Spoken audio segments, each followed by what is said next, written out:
नमस्कार, प्लानिटेक्स में आपका स्वागत है। हमेशा की तरह आपसे निवेदन है, प्लानिटेक्स को सब्सक्राइब करें, बेल आइकन जरूर दबाएं, हमारे वीडियोस को लाइक करें एंड फ्रेंड्स एंड फैमिली के साथ शेयर करना नहीं भूलें। दोस्तों, टेक्नोलॉजी के मामले में आज के दिन में शायद लोग मानते हैं कि साला अमेरिका जो है वही कटिंग एज टेक्नोलॉजी पर R&D होती है, बनती है और इनोवेशंस वहीं होते हैं। लेकिन एक बहुत ही छोटा सा देश, बिल्कुल दुनिया के मैप पर इतना छोटा सा आपको नजर आ रहा है, लेकिन टेक्नोलॉजी के मामले में मुझे लगता है कि अमेरिका से भी बहुत आगे है। जी हाँ, जिस तरह की टेक्नोलॉजीज उन्होंने डेवलप की है और जितने मतलब कि जो है हाई लेवल का वहां R&D वर्क करता है कटिंग एज टेक्नोलॉजी पर, जो है शायद दुनिया में कहीं नहीं होता। जी हाँ, आप समझ गए होंगे, आप सही समझ रहे हैं, मैं इजराइल की बात कर रहा हूं। जी हाँ, बिल्कुल छोटा सा देश है, 1 करोड़ की आबादी करीब करीब है, एरिया भी बहुत ही छोटा सा है, लेकिन टेक्नोलॉजी के मामले में तो दुनिया को उसने जो है मात दे रखी है। जी हाँ, जो जिस तरह की टेक्नोलॉजीज वहां बनी है, डेवलप हुई है, दुनिया लोहा मानती है। और वहीं पर एक न्यूज निकल करके आ रही है, हालांकि टेस्टिंग वेस्टिंग पहले से चल रही थी, भारत में भी इसका एक सफल टेस्टिंग हो चुका है, आप लोगों ने वीडियो देखा होगा, लेकिन वो अभी पूरी तरह से डिप्लॉयड नहीं है और आगे के वर्जन ज्यादा पावर वाले वर्जन बने। ये मैं बहुत बात कर रहा हूं डायरेक्टेड एनर्जी वेपन की। जी हाँ, anti missile laser system iron beam, Israel anti missile laser system iron beam ready. मतलब कि इजराइल ने ये डिक्लेयर किया है कि हमारा आयरन बीम जो एक लेजर वेपन है, डायरेक्टेड एनर्जी वेपन है, ये अब रेडी हो गया है फील्ड में आर्म फोर्सेस के साथ डिप्लॉय होने के लिए। भारत का भी जो है उससे टेस्ट हुआ है, सक्सेसफुल टेस्ट हुए, कई टेस्ट हो चुके हैं।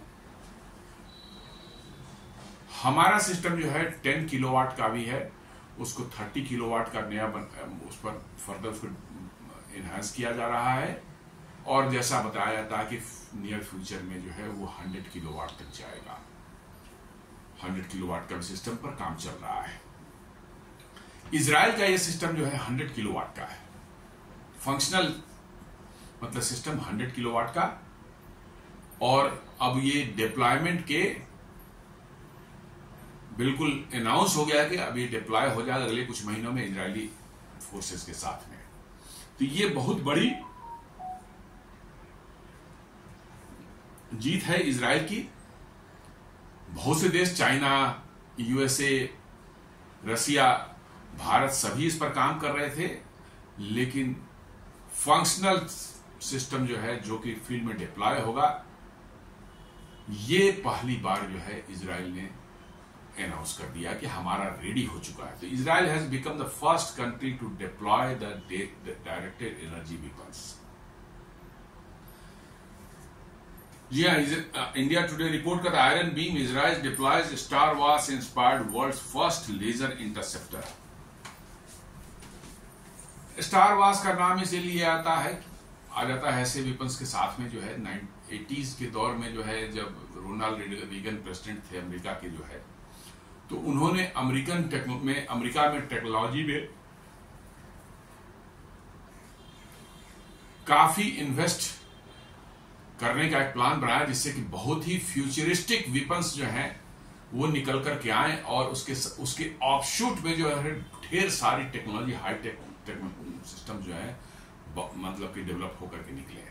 और उसी में ये था कि भाई लेजर वेपन्स जो है, स्पेस बेस्ड लेजर वेपन्स या ग्राउंड बेस्ड लेजर वेपन्स से जो है दुश्मन के जहाज हो, मिसाइल हो, उनको डिस्ट्रॉय करने का एक कॉन्सेप्ट उस समय बना था।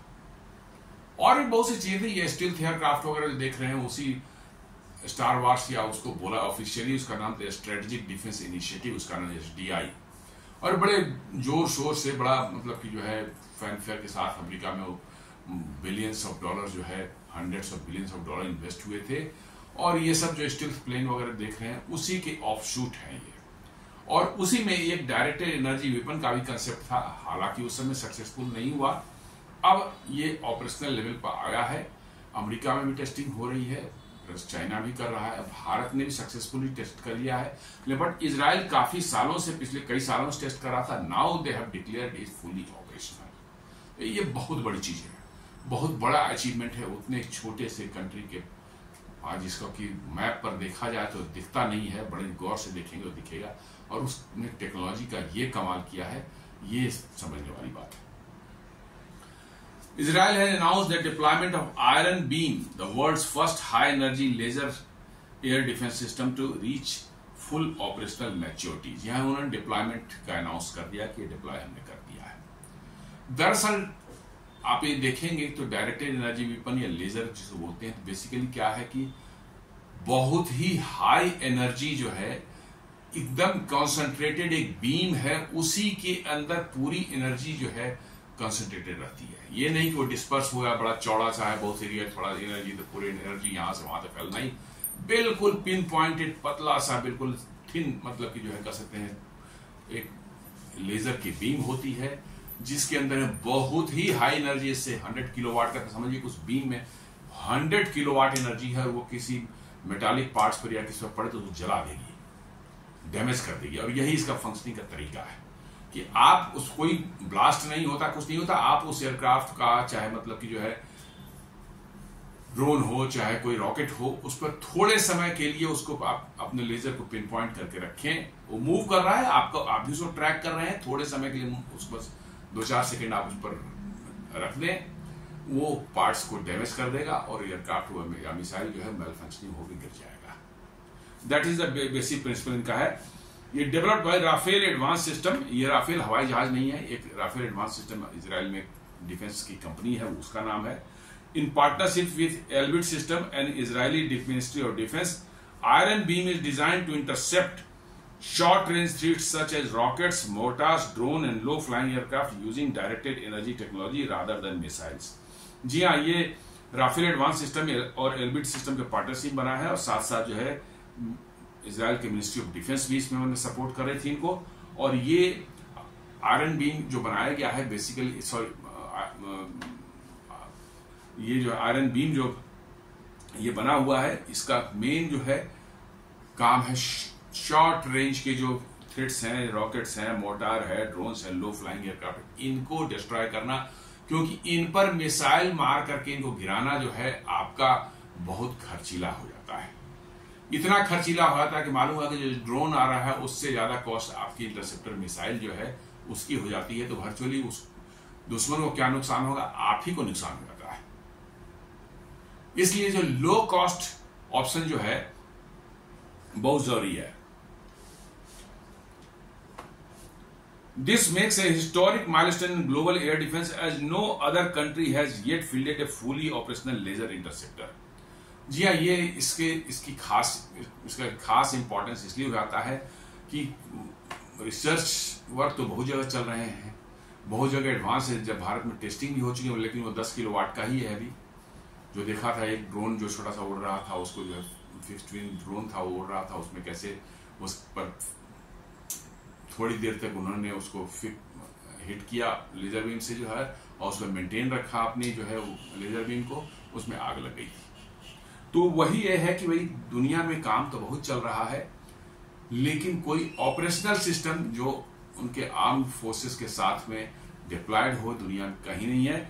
इजराइल पहला देश है जिसके पास फुली ऑपरेशनल लेजर इंटरसेप्टर है। ये बहुत अपने आप में समझ लीजिए कि इजराइल के लिए दुनिया में कह सकते इजराइल की जो काबिलियत है उसको दिखाने के लिए जो है इट इज ए मार्वेलस मतलब की थी। और इसीलिए मैं कह रहा कि जो टेक्नोलॉजी, कटिंग एज टेक्नोलॉजी की जो काम इजराइल में होता है वो अमेरिका में भी नहीं होता है। और इजराइल जो है उसने दुश्मनों के साथ घिरा हुआ है, और इसके बावजूद भी सरवाइव कर रहा है। तो उसका एकमात्र कारण है उनका टेक्नोलॉजी। उनकी टेक्नोलॉजी इस लेवल की है कि भाई वो किसी भी एडवर्सरी को जो है सरप्राइज दे सकते हैं, शॉक दे सकते हैं और बिल्कुल जो है स्विफ्टली जो है उसको डिस्ट्रॉय कर सकते हैं। इजराइल के पास जो F-35 भी जो है अमेरिका से जो स्टील्थ एयरक्राफ्ट उन्होंने खरीद रखा है वो भी अमेरिका के एयरक्राफ्ट जैसा नहीं है। अमेरिका ने स्पेशल परमिशन को दी थी कि आप इसको मॉडिफाई कर सकते हैं। It is entirely different from the American मतलब सिस्टम F-35 और पूरी तरह से उसके एवियोनिक्स, इलेक्ट्रॉनिक्स और उनका जो है आर्मामेंट्स वगैरह सारा उन्होंने बदल दिया है। और उसी की बदौलत अभी उन्होंने ईरान पर जो हमला किया था, ईरान के न्यूक्लियर साइट्स और अदर साइट्स पर जो हमला किया था अभी 3 महीने पहले जो है, it was only due to that कि क्यों एक तो स्टील्थ प्लेन था और उसमें इतने एक्यूरेट और इतने एडवांस्ड हथियार लगे हुए थे कि कोई भी एयर डिफेंस सिस्टम उनको रोक नहीं सका। यह इजराइल की टेक्नोलॉजी का कमाल है। How iron beam works? Mechanism is the system employs a high power laser 100 kilowatt class that focuses concentrated optical energy on incoming targets। यहाँ लेजर जो है नथिंग, कोई लाइट ही है, लाइट का ही एक फॉर्म है लेजर, जिसमें कि एक खास मतलब कि जो है फ्रीक्वेंसी वाली जो लाइट की फ्रीक्वेंसी बैंड जो है उसमें खास फ्रीक्वेंसी को चूज कर लिया था और सारी एनर्जी जो है उसी फ्रीक्वेंसी पे जाती है। ये नहीं कि कुछ थोड़ी एनर्जी इधर इधर इधर, जैसे हम लोग लाइट में जो देखते हैं ऑप्टिकली जो हमारी आंख देखती है उसमें एनर्जी हर एक बैंड में जो है रेड है, ब्लू है, ऑरेंज है, व्हाइट है, सब सारा सब में रहता है। यहां पर एक खास जो है फ्रीक्वेंसी को चूज करके सारी एनर्जी उसी फ्रीक्वेंसी पर ट्रांसमिट की जाती है और एकदम बिल्कुल वो कंसंट्रेटेड पिन पॉइंटेड रहती है। By maintaining the beam on a single point known as dwell time। जी हाँ, dwell time मतलब कि थोड़ी देर तक 2 सेकंड 5 सेकंड तक जो है किसी चीज पर आपको कंसंट्रेट करके रखना होगा, तब मतलब कि वो डैमेज करते हैं तो उसको dwell time बोलते हैं उस टाइम को। The laser melts, ignites or structurally damages the target until it is destroyed। चूंकि लेजर में इतनी एनर्जी है, 100 किलोवाट की एनर्जी है, किसी पॉइंट में पड़ेगा 2-3 सेकंड में ही उस पॉइंट को बिल्कुल जला देगा, छेद कर देगा। उसके बॉडी में जो है कुछ भी हो सकता है। और हवाई जहाज या मिसाइल वगैरह ऐसे होते हैं कि एक माइनर छोटा सा छेद भी उनके बॉडी में हो जाए तो डिसबैलेंस हो जाते हैं, उनका पूरा बैलेंस खत्म हो जाता है और वो गिर सकते हैं। Sensors and fire control. Iron beam relies on integrated radar, electro optical and infrared trackers. इसके साथ में रडार्स हैं, इलेक्ट्रो ऑप्टिकल ट्रैकर्स हैं और इंफ्रारेड के भी ट्रैकर्स लगे हुए हैं जो कि पता लगाते हैं ऑब्जेक्ट का, फ्लाइंग ऑब्जेक्ट का जिसको डिस्ट्रॉय करना है और एट द सेम टाइम बिल्कुल पिन पॉइंट एक्यूरेसी के साथ डायरेक्ट करते हैं लेजर बीम को कि कहाँ का उसको लोकेशन देते हैं ताकि वहां फोकस कर सके और उसकी मूवमेंट जो हो रही है, क्योंकि अगर लेजर बीम वहीं फोकस रहेगा और ऑब्जेक्ट मूव कर गया तो फिर मुश्किल हो जाएगा, कुछ नहीं होगा, उसको भी उसी डायरेक्शन मूव करना है, बीम को भी उसी डायरेक्शन मूव करना है। ये सारी चीजें रडार और इलेक्ट्रो ऑप्टिकल स्टीयरिंग सिस्टम जो आपने बना रखा है इन्होंने, वो इनको देता है कैसे लेजर बीम को स्टीयर करके उस पर फोकस करके रखा जाए टिल की उसमें आग न लग जाए या उसमें होल हो जाए या डैमेज हो जाए। ये काम जो है आपका adaptive optics and beam steering system जो है आपको जो है हेल्प करता है। वाली तो है कि आपको ट्रैक करता है, radar electro optical and infrared trackers जो है आइडेंटिफाई करते हैं कि कहाँ लोकेशन देते हैं और एक बार आपने उस पर फोकस कर लिया उसके बाद जो आपकी adaptive optics and beam steering system maintains precision on fast moving targets while correcting for automatic atmospheric distortion. Adaptive optics को आप समझ लेते हैं कि एटमॉस्फेयर में डिस्टर्बेंस होती रहती है टेम्परेचर के कारण और एयर फ्लो के कारण और डेंसिटी के कारण। आप लाइट यदि कहीं भेज रहे हैं तो वो डिस्पर्स हो सकती है, अपने डायरेक्शन से घूम सकती है बिकॉज की एयर की डेंसिटी अलग प्लेसेस पर अलग अलग है और साथ में टेम्परेचर भी अलग अलग है, इसलिए वो माल भटक सकती है अपने रास्ते से जो है। लेकिन एडेप्टिव ऑप्टिक्स क्या करता है कि पहले उसको मेजर करता है कि क्या डिस्टॉर्शंस हैं आपके एटमॉस्फेयर में, कहां पर आपके लाइट बीम या लेजर बीम को डिस्टर्ब करने वाला है और एग्जैक्टली उसका अपोजिट जो है वो करेक्शन यहां पर करता है आपकी जो गाइडेंस वाली सिस्टम है, स्टीयरिंग वाली सिस्टम है, उसमें यदि उस पॉकेट जो एयर पॉकेट है उसकी वजह से आपकी लाइट लेफ्ट थोड़ा डेविएट हो सकती है 1 डिग्री या 2 डिग्री के एंगल से जो है। तो एडेप्टिव ऑप्टिक्स पहले से कैलकुलेट करके स्टीयरिंग सिस्टम आपका जो है उसको जो है बता देता है कि भैया इसको लेफ्ट वो घूमेगा, इसलिए 2 डिग्री का राइट का करेक्शन कर दो इसमें, तो आपकी बीम एकदम बिल्कुल सीधी जाएगी, जहां जाना है वहीं पहुंचेगी। ये बहुत ही एडवांस टेक्नोलॉजी है, मतलब कि ये कोई ऐसी टेक्नोलॉजी नहीं है कोई एरोगेरू जो है इसको आराम से डेवलप करना। It is very advance technology जो है, और आपको उस adaptive optics and beam steering system जो है वो दोनों के कॉम्बिनेशन से आप अपनी बीम को जो उस पर फोकस रखते हैं 2-4-5 सेकंड के लिए और उसको डैमेज करके गिरा देते हैं। तो ये एटमॉस्फेरिक डिस्टॉर्शन को जो है का करेक्शन करने वाला सिस्टम जो एडेप्टिव ऑप्टिक्स है, ये बहुत ही हाई लेवल की चीज है, ये छोटी मोटी चीज नहीं है। क्योंकि एयर में कहां किस तरह की डिस्टर्बेंस कब हो रही है एकदम बिल्कुल वो भी डायनेमिक है, और अकॉर्डिंगली जो है आपका एडेप्टिव ऑप्टिक्स वही डायनेमिक कैलकुलेशन करके बता रहा है बीम स्टीयरिंग सिस्टम को कि भाई इसको क्या करेक्शन करते रहना है हमेशा, लगातार ये करेक्शन हो रही है। ये नहीं है कि भैया अभी कर दिया फिर बैठे, नहीं, कंटिन्यूअस एयर मूवमेंट जो है फ्लो हो रही है, चेंज हो रही है, एयर की डेंसिटी, एयर का टेम्परेचर चेंज हो रहा है डिफरेंट प्लेसेस पर जो है, तो आपको ये करते रहना है कंटिन्यूअसली, तभी आपका बीम वहां पड़ता रहेगा। ये 100 किलोवाट का है, हाई एनर्जी फाइबर लेजर ये है। रेंज जो बता रहे हैं कि फ्यू हंड्रेड से 10 किलोमीटर तक जो है, कुछ 200-300 मीटर से 10 किलोमीटर तक इनका रेंज है, depending on target type and conditions. जी हाँ, कंडीशंस इसके लिए एटमॉस्फेरिक कंडीशंस मैटर करती है। यदि बहुत बारिश हो रही है तो आपका सिस्टम काम नहीं करेगा, बहुत ज्यादा फॉगिस है तो वहां पर भी आपको सिस्टम जो है डिस्टर्ब होगा, आपको एक्यूरेसी आपकी घट जाएगी, आपका रेंज कम हो जाएगा, क्योंकि आपका लेजर जो है वो भी अल्टीमेटली एनर्जी है, इलेक्ट्रोमैग्नेटिक एनर्जी है।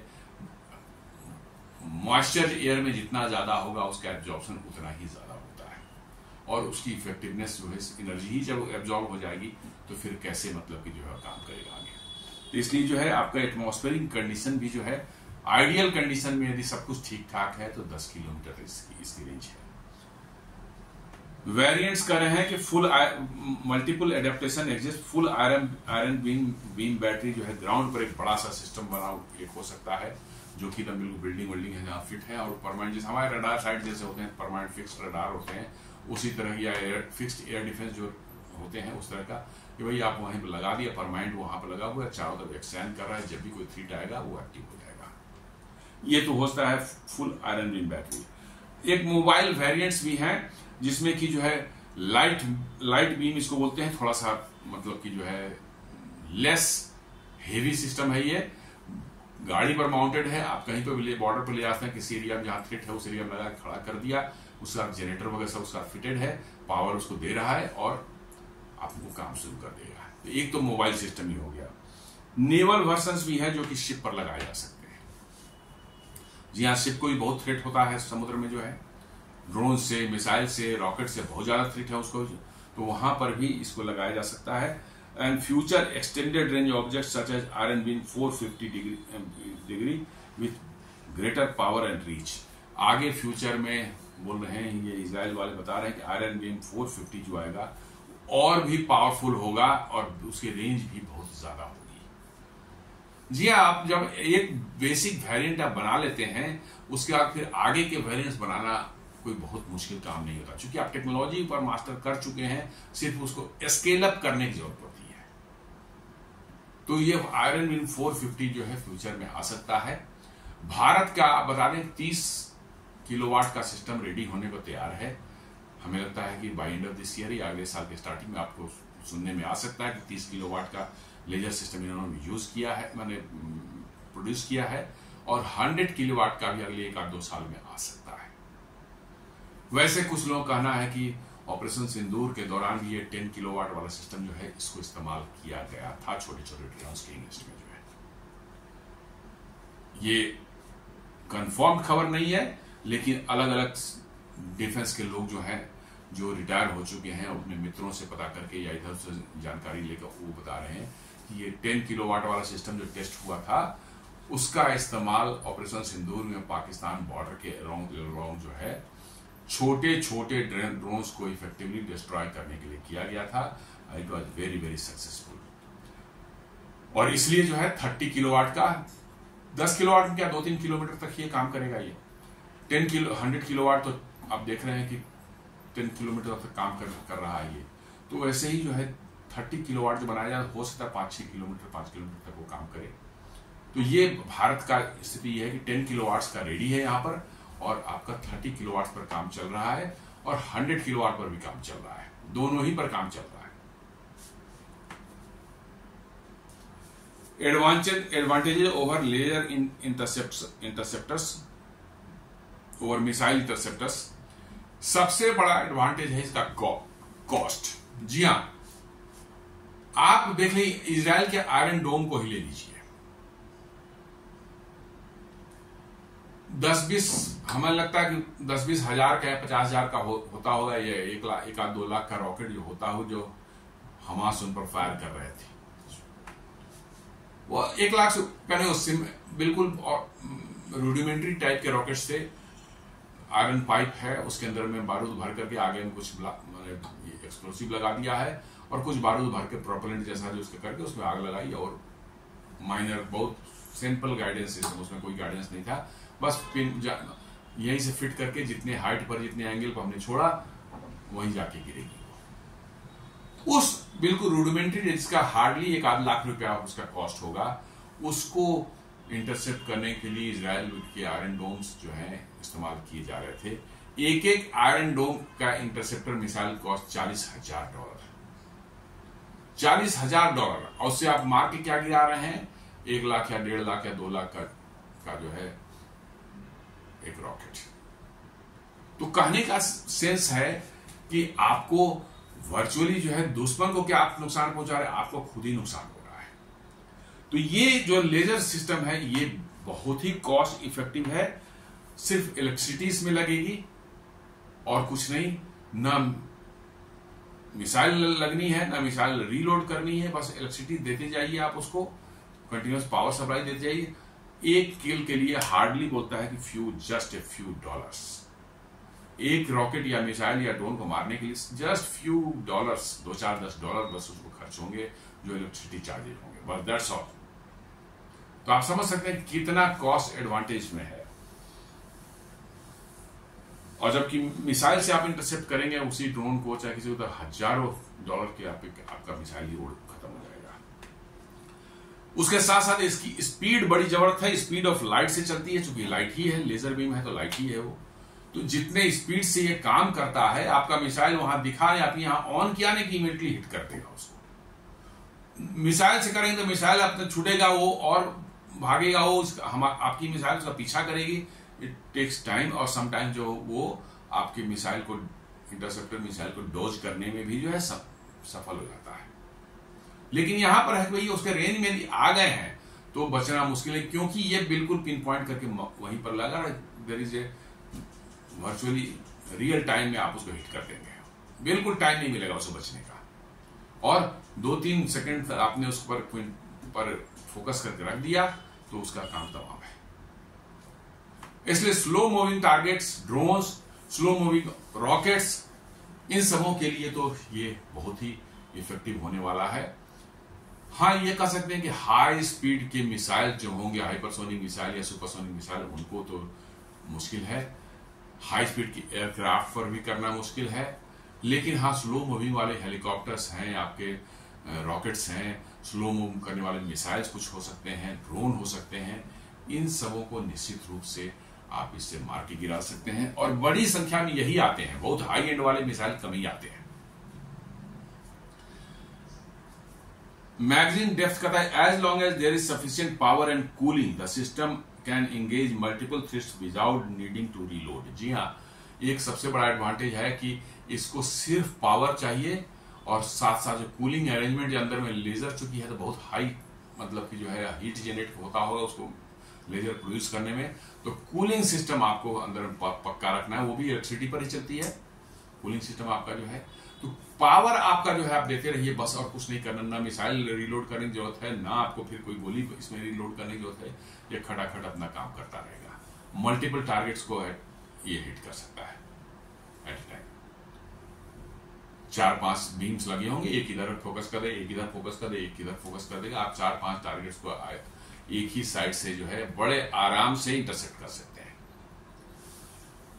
तो कॉस्ट एक सबसे बड़ा एडवांटेज इसका है, और स्पीड इसका दूसरा एडवांटेज है, और साथ साथ जो है ईज ऑफ यूज जो है, इसमें रीलोड करने की जरूरत नहीं पड़ती।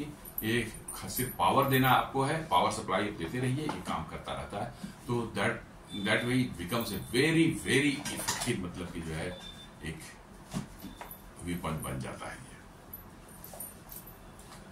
Recent test and deployment, Israel conducted multi-week test in full operational configuration। जी हाँ, इजराइल कई सालों से टेस्ट कर रहा था, और इधर रिसेंटली जो है ये बता रहे हैं कि कई सप्ताह का लगातार फुल ऑपरेशनल मोड में ये टेस्ट हुआ है। ऐसा नहीं है कि बस वन टाइम कर लिया, नहीं, कई हफ्ते तक इसको फुल ऑपरेशनल मतलब मोड में जो है इसका लगातार टेस्ट किया गया, और इट हैज बीन मतलब कि जो है शोन इट्स सक्सेस। जी हाँ, सक्सेसफुली जो है इसने मल्टीपल अटैक्स को, मल्टीपल जो है ड्रोन्स, रॉकेट्स एंड मिसाइल को जो है इसने डिस्ट्रॉय किया। Successfully intercepted rockets, mortars, drones and aircraft under varied scenario. जी हाँ, मोर्टार्स का मतलब है कि आपको गोले बारूद भी जो आप जैसे तोप से गोले चलाते हैं उसको भी ये डिस्ट्रॉय कर सकता है। देख लीजिए, इट इज नॉट की फ्लाइंग ऑब्जेक्ट जो है वही गोले बारूद, गोला जो बड़े बड़े गोले जो वहां या मोटर जो दुश्मन की तरफ से आते हैं उसको भी डिस्ट्रॉय करने में ये सक्सेसफुली मैंने डिस्ट्रॉय कर चुका है। तो इसका मतलब नॉट ओनली द हवाई जहाज हो, मिसाइल हो, रॉकेट हो या फिर हेलीकॉप्टर हो, बट तोप से दागे गए गोले भी है उनको भी ये इंटरसेप्ट कर सकता है। ये बहुत बड़ी एक चीज है, बात है। नॉर्मली तोप के गोले को इंटरसेप्ट करना जो है मुश्किल रहता है। एक तो स्पीड बहुत हाई है और बहुत साइज भी बहुत छोटा है, तो उनको ट्रैक करना और उनको इंटरसेप्ट करना it is very very difficult, not impossible but very very difficult. Defence ministry confirmed integration into Israel's national defence network by the end of 2025, making it the first operational laser air defence system in the world. वहां की defence ministry ने confirm किया है कि हमने इसको deploy कर दिया, बट पूरी तरह से डिप्लॉयमेंट जो है इसका कंप्लीट हो जाएगा इजराइल के नेशनल डिफेंस नेटवर्क में बाय एंड ऑफ 2025, और ये दुनिया का पहला first operational laser air defence system in the world ये बन जाएगा। Operational laser air defence system, आप समझ सकते हैं कि कितनी बड़ी अचीवमेंट इजराइल ने की है, जो कि अमेरिका जैसे बड़े बड़े देश जो वहां पर billions and trillions of dollar R&D में खर्च होता है वो भी नहीं कर पाए अब तक। अमेरिका भी अब तक नहीं कर पाया है, और इजराइल जैसा एक छोटा सा देश जिसके पास उतनी फाइनेंशियल मसल नहीं है जितनी अमेरिका के पास है, उसने ये करके दिखा दिया।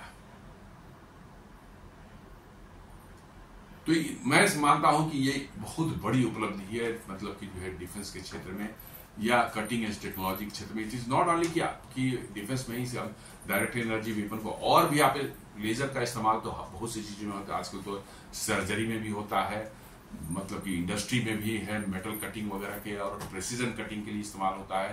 तो इन सबों में इसका इस्तेमाल आप कर सकते हैं, लेकिन एयर डिफेंस में इसका इस्तेमाल पहली बार किया गया है। तो this is really really remarkable. Limitation जैसा मैंने बताया कि रेन हो सकता है, फॉग, बहुत डेंस फॉग होगा, डस्ट हो सकता है, स्मोक एंड टर्बुलेंस जो है वो रिड्यूस कर देता है आपकी लेजर की इफेक्टिवनेस को। हालांकि टर्बुलेंस को तो आपका एडेप्टिव ऑप्टिक्स जो है काफी हद तक उसको काउंटर कर सकता है, लेकिन रेन को क्या करेगा, डस्ट को क्या करेगा, बहुत डस्ट एरिया स्टॉर्म आ गया या फॉग हो गया तो फिर थोड़ा सा दिक्कत होती है। क्योंकि एनर्जी जो है आपकी वहां डिस्पर्स हो जाती है या एब्जॉर्ब हो जाती है। आपको चाहिए कि आपकी बीम जब पड़े, जिसको आप डिस्ट्रॉय करना चाहते हो, उसको फुल एनर्जी के साथ पड़े, लेकिन यदि बहुत रेन है तो एनर्जी अब्जॉर्ब हो जाएगी, डस्ट वगैरह है तो एनर्जी डिस्पर्स हो सकती है स्कैटरिंग वगैरह की वजह से जो है, तो इस वजह से जो है आपका इसकी इफेक्टिवनेस घट जाती है। पावर एंड कूलिंग सिस्टम जो है आपको सस्टेन जो है 100 kilowatt output requires significant energy infrastructure and robust thermal management system limiting mobility. आप इसको यदि मोबाइल बनाना चाहते हैं तो आपको बहुत बड़ा एक मतलब ये है पावर सप्लाई सिस्टम साथ में लेके चलना पड़ेगा, क्योंकि बीम को ही जो है 100 किलोवाट आउटपुट है इसका। निश्चित रूप से कूलिंग वगैरह सब कुछ ले लें और सारा अंदर में जो पावर जो लॉसेज होते हैं सिस्टम के अंदर में, हीट जो जनरेट होती है, ये सब को ले लें तो सिग्निफिकेंट अमाउंट ऑफ पावर चाहिए इसको। तो आप मोबाइल सिस्टम आपका है तो आपको एक पावर का सोर्स भी लेकर के साथ साथ बहुत बड़ा साइज का जनरेटर भी साथ में लेकर के चलना पड़ेगा, तभी ये काम हो करेगा। फिक्स्ड है तो फिर ठीक है, उसको पावर सोर्स से जोड़ दिया गया है, ये काम करेगा। लेकिन मोबाइल के केस में आप कहां ले जा रहे हैं, हर जगह पावर सोर्स तो है नहीं, तो आपको जो है वहां पर इसको साथ साथ जो है एक पावर का सोर्स भी जो है आपको लेके चलना पड़ेगा, जो कि आपका जो है मोबिलिटी को थोड़ा सा लिमिट करता है। एडवर्सरी भी कुछ काउंटर मेजर्स ले सकता है इससे बचने के लिए।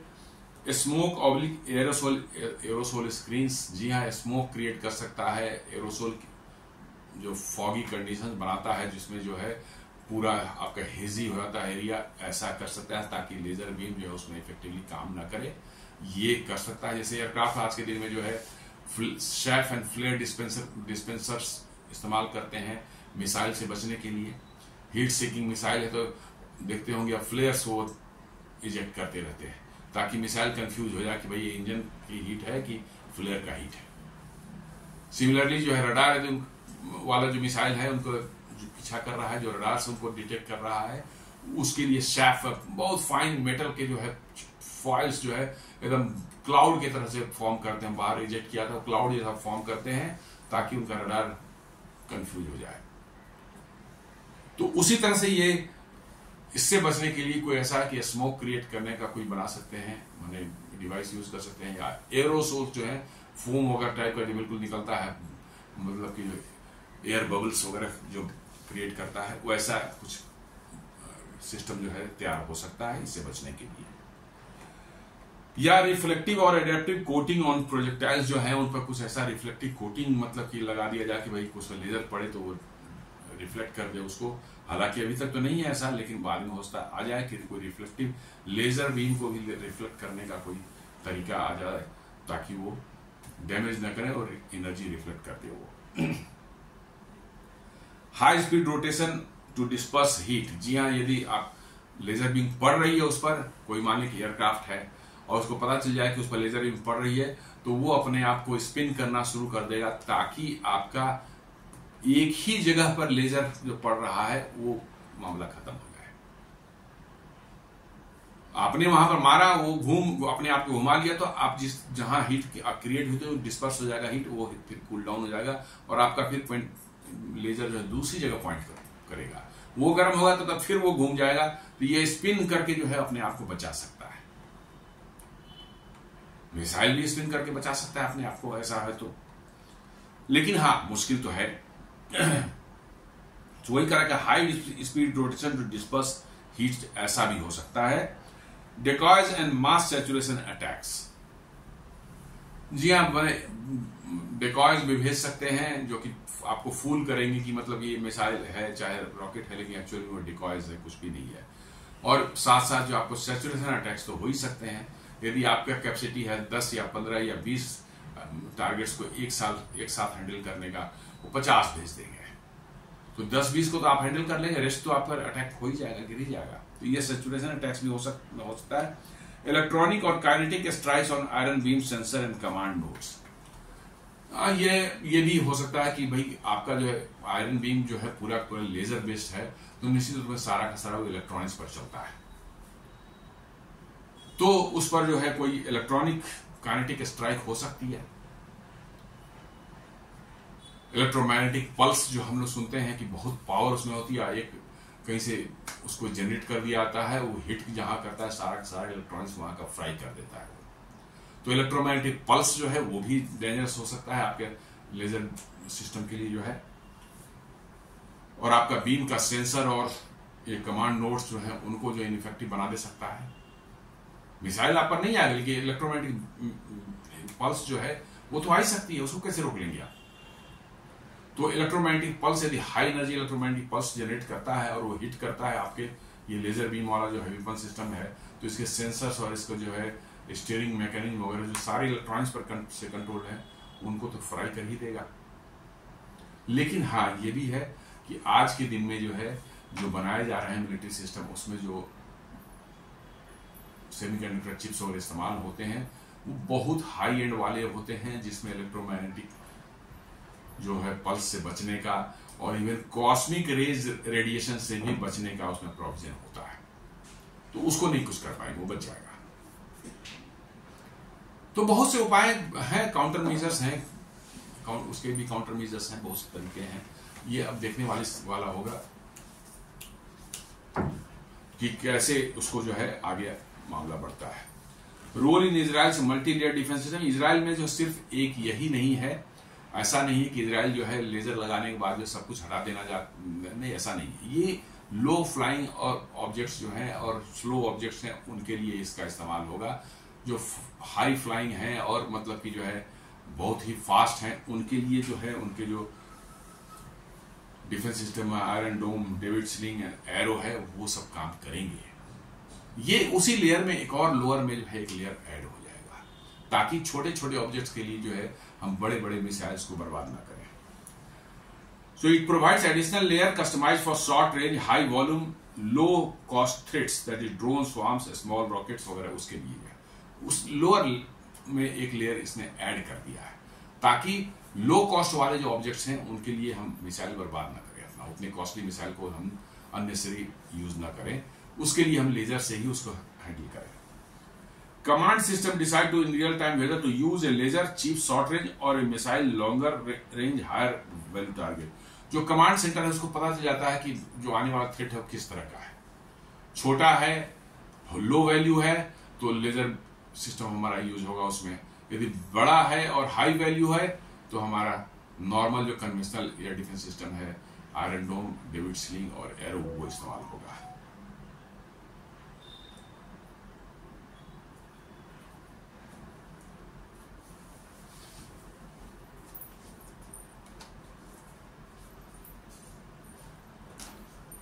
अब इसका स्ट्रेटजिक एंड ग्लोबल इंप्लीकेशंस हम देखें तो पहली बात तो है कि एक तो है कि बहुत ही ये हिस्टोरिक माइलस्टोन है ये। If operational claims hold, Israel becomes the first country in the world to field a combat ready high energy laser defence system. यदि जो प्रॉमिस कर रहा है या टेक्नोलॉजी जैसा बताया जा रहा है वैसा काम करे तो दिस इज समथिंग बहुत ही रिमार्केबल ये चीज है, और ये पहला सिस्टम दुनिया में बन जाएगा जो कि इजराइल डिप्लॉय कर रहा है, जहां Iron Beam laser beam air defence system ये पहली बार दुनिया में देख रही है। Acceleration of global arms race, जी हाँ ये तो होता ही है, एक कंट्री बनाता है तो फिर दूसरा कंट्री, तीसरा कंट्री, चौथा कंट्री, ये लाइन लग जाती है, ये आर्म्स रेस तो चलता ही रहता है। Other countries notably US, China, Russia and India are working on direct energy weapons but Israel has beaten them to deployment. जी हाँ बना तो सभी रहे हैं, लेकिन बनाकर तैयार किसने पहला किया है वो इजराइल ने किया है। इसलिए जो है इसका एक स्पेशल सिग्निफिकेंस है। आर्म्स रेस भले इससे बढ़े या जो भी हो, बढ़े तो क्या, वो तो पहले से ही चल रहा है। जिनको इस बनाने की इच्छा थी वो काम कर ही रहे। इजराइल ने थोड़ा लीड ले लिया, उन्होंने पहले तैयार कर दिया। इकोनॉमिक इंपैक्ट लोअर पर intercept cost, change defence economics by reducing reliance on expensive missile stock piles. यहाँ कॉस्ट के मामले में बहुत ज्यादा ये मतलब कि जो है आपको एक डायनेमिक्स चेंज किया है इसने। एक्सपेंसिव मिसाइल जो इंटरसेप्टर मिसाइल भेज करके हम उसको मार गिराते थे, उसके बदले में बीम से जो लेजर बीम से है छोटे छोटे ड्रोन्स और रॉकेट्स को मार के गिरा देंगे। तो ये कॉस्ट डायनेमिक्स तो बड़ी जबरदस्त, ये वार डायनेमिक्स को बिल्कुल चेंज कर देगी। क्योंकि आज के दिन में लंबा यदि वार खींचा जाता, सबसे बड़ा प्रॉब्लम होता है कि आपके आर्म्स की स्टॉक पाइल कितने दिनों तक लास्ट करेगी और आपका रिप्लेनिश करने का जो है क्या सप्लाई चेन अरेंजमेंट क्या है। क्योंकि आर्म्स जब लड़ाई होते रहती है तो हर तरफ से खतरा रहता है।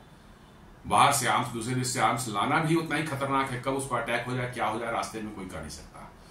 यहां पर आपको उससे फुर्सत मिल गई है। You don't need for any armament, क्योंकि इसमें आर्मामेंट की जरूरत ही नहीं, आपको सिर्फ लगती क्या है, बिजली।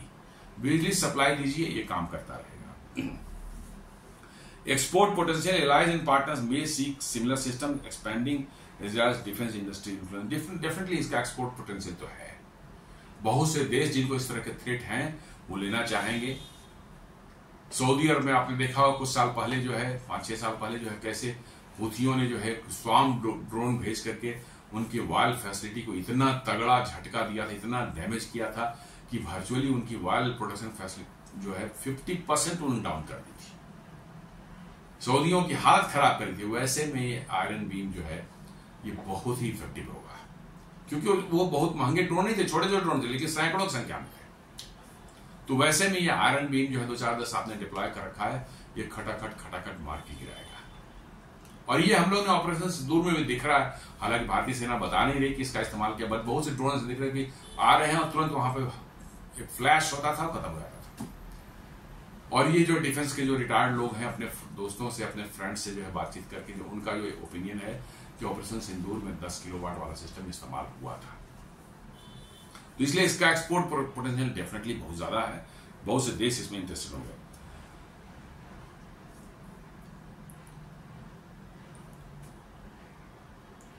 कॉम्बैट परफॉर्मेंस देखा, test are controlled real battlefield use with counter measures, weather and power challenges will prove its true reliability. जी हाँ, जब तक किसी कोई भी विपन बनता है, आप टेस्टिंग में तो बहुत तरह से कंट्रोल एक माहौल में करते हैं, लेकिन जब बैटलफील्ड में जाते हैं तो परिस्थितियां बिल्कुल बदलती रहती हैं। कभी बारिश होगी, कभी थंडरस्टॉर्म आएगा, कभी मतलब कि बहुत हीट होगी, कभी स्नोफॉल हो सकता है, कुछ भी हो सकता है। वैसे डिफरेंट सिनेरियोज में कोई डिवाइस या कोई इक्विपमेंट कैसे फंक्शन करता है, दैट मैटर्स। और वही इसकी जो है ट्रू रिलायबिलिटी प्रूव करती है। कोई भी ऐसे कॉम्बैट एयरक्राफ्ट भी जो है, जो अभी तक कोई वार में नहीं इस्तेमाल हुआ है, लोग नॉर्मली उस पर भरोसा नहीं करते। क्यों? क्योंकि वो कैसा परफॉर्म करेगा वार, एक्चुअल वार सिनेरियो में नोबडी नोज। और 2-3 वार में वो कंफर्म हुआ था कि ये रिलायबल एयरक्राफ्ट है। आप देखिए, लेने खरीदने वालों की भीड़ लग जाती है। वही इसके साथ भी है। Deployment scale, number of batteries, sitting, logistics and survivability under heavy attack remain undisclosed. मतलब कितने लगाए जाएंगे, कितना दूर तक इसका ये होगा, कितनी दूरी पर ये लगेंगे, कितनी बैटरीज डिप्लॉय होंगी, ये नेचुरली कोई बताएगा नहीं, क्योंकि इसको सेक्रेट रखा जाता है। नहीं तो सब पता चलेगा कि भाई यहां पर है, यहां से जाना है, कहां नहीं है, वहां से लूप होल है, वहीं से निकलो। इसलिए इसको कभी कोई बताएगा नहीं। और adversary adaptation, components will likely invest in obscurants, drone saturation, other counter measures to neutralise the advantage. वो तो है ही, समय के साथ जो है लोग इसे काउंटर मेजर्स भी ढूंढते हैं, कैसे बचने के इससे उपाय हैं, और वो काउंटर मेजर्स जो है वो डिप्लॉयमेंट शुरू हो जाती है धीरे धीरे जो है। तो ऐसा नहीं कि लेजर से नहीं बच सकते, लेजर से भी बचने के लोग उपाय ढूंढ ही लेंगे। मिसाइल से बचने के उपाय ढूंढ ही लिए गए हैं, इलेक्ट्रोमैग्नेटिक पल्स वगैरह के अटैक से जो है बचने के उपाय ढूंढ लिए गए हैं। तो हो सकता है कि लेजर से भी बचने के जो उपाय लोग ढूंढ लेंगे। ये समय बताएगा। टेक्नोलॉजी तो रुक नहीं रही, टेक्नोलॉजी तो बढ़ती जा रही है, एडवांसमेंट होती जा रही है। कल क्या निकल के क्या जाए कोई नहीं कर सकता। तो दोस्तों, ये छोटा सा आज हमारा विश्लेषण था, एक वीडियो था। इजराइल ने जो डायरेक्टेड एनर्जी वेपन यानी कि लेजर बीम जो है उन्होंने डेवलप किया है और डिप्लॉय किया है अपनी आर्मी में ऑपरेशनली, इसके एनालिसिस था। उम्मीद करता हूं वीडियो आपको पसंद आया होगा। आप हमारे वीडियो को लाइक करें, फ्रेंड्स एंड फैमिली के साथ शेयर करें, हमारे चैनल को सब्सक्राइब करें और बेल आइकन दबाना बिल्कुल नहीं भूलें। धन्यवाद।